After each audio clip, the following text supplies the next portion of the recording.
नमस्कृत्य नरं चैव नरोत्तमं देवीं सरस्वतीं व्यासं ततो जयमुदीरयेत्। ओम नमो भगवते वासुदेवाय। ओम नमः पितामहाय। ओम नमः प्रजापतिभ्यः। ओम नमः कृष्णद्वैपायनाय। ओम नमः सर्वविघ्नविनायकेभ्यः।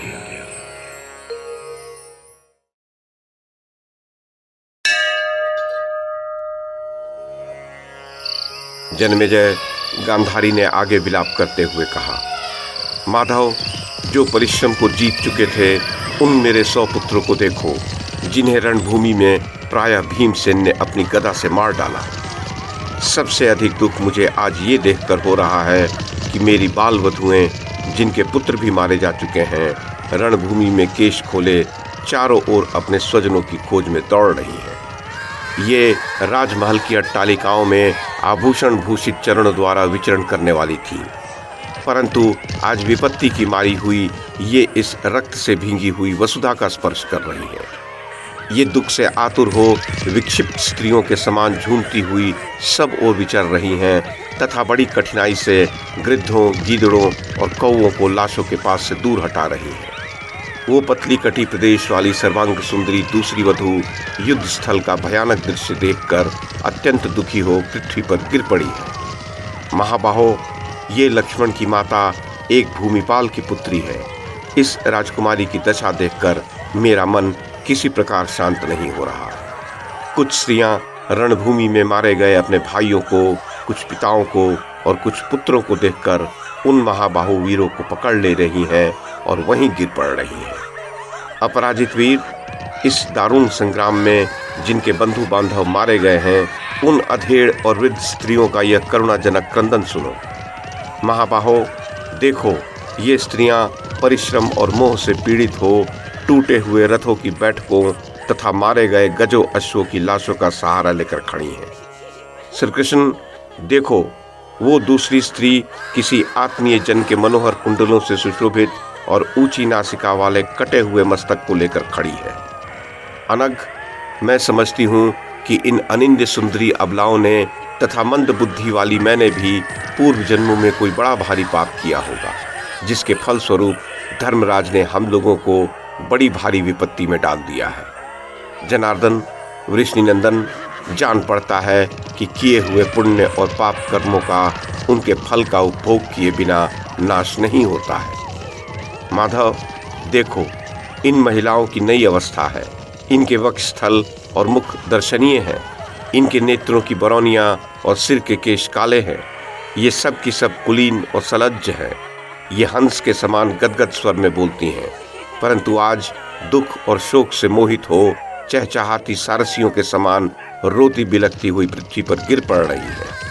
कमल नयन, खिले हुए कमल के समान प्रकाशित होने वाले युवतियों के इन सुंदर मुखों को ये सूर्य देव संतप्त कर रहे हैं।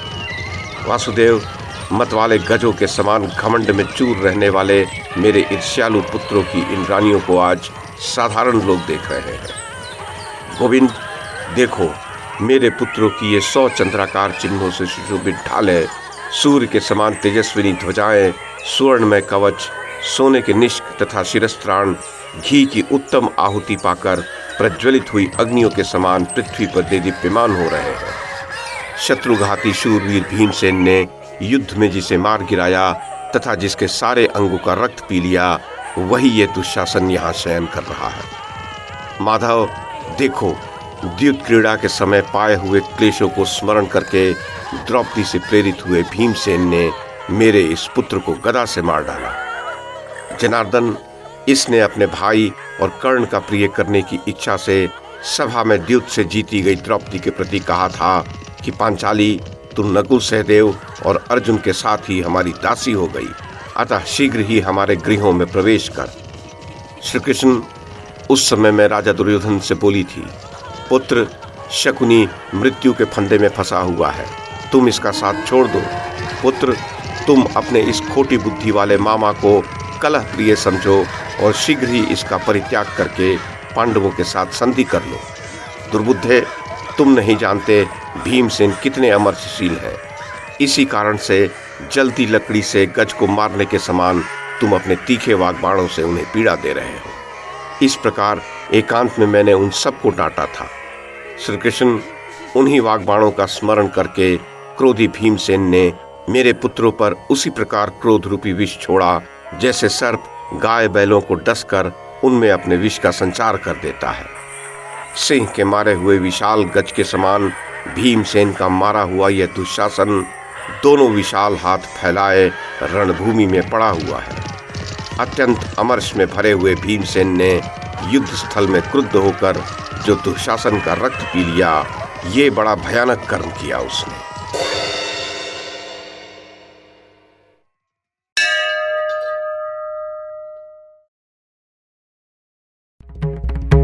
YouTube के माध्यम से महाभारत की कथा को एक श्रृंखला के रूप में प्रस्तुत करने का हमारा ये प्रयास यदि आपको सराहनीय लगा हो तो कृपया इस कड़ी को लाइक और शेयर करें, चैनल को सब्सक्राइब करें और बेल आइकन को दबाएं। साथ में अन्य लोगों को भी देखने के लिए प्रेरित करें। धन्यवाद और नमस्कार।